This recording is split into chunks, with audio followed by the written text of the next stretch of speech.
I tested all three. Here's what you actually need to know. Today we're comparing Base44, Replit, and Cursor. All three tools help you build apps using AI, but they focus on different parts of the workflow. Let's start with Base44. Base44 is focused on speed and simplicity. You describe your idea and it generates a working app quickly. It's great for fast prototyping. Now, Replit. Replit is a full development platform. You can code, run, and deploy apps directly in your browser. It also includes AI tools to help you build faster. And then Cursor. Cursor is an AI powered code editor. It lets you write, edit, and refactor code using AI. It's more focused on developers. Here's the main difference. Base 4 is for quick app generation.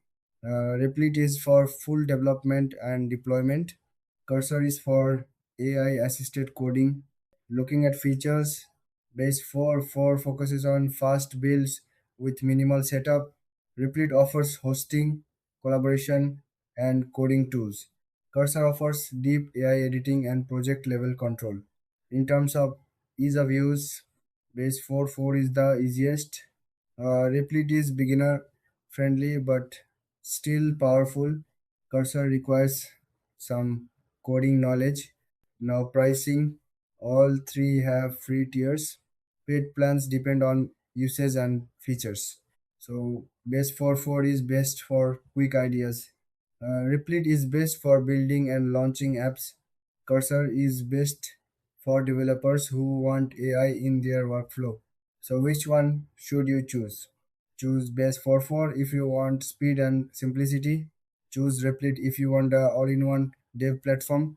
Choose Cursor if you want advanced AI coding. All three are useful. It depends on your goal.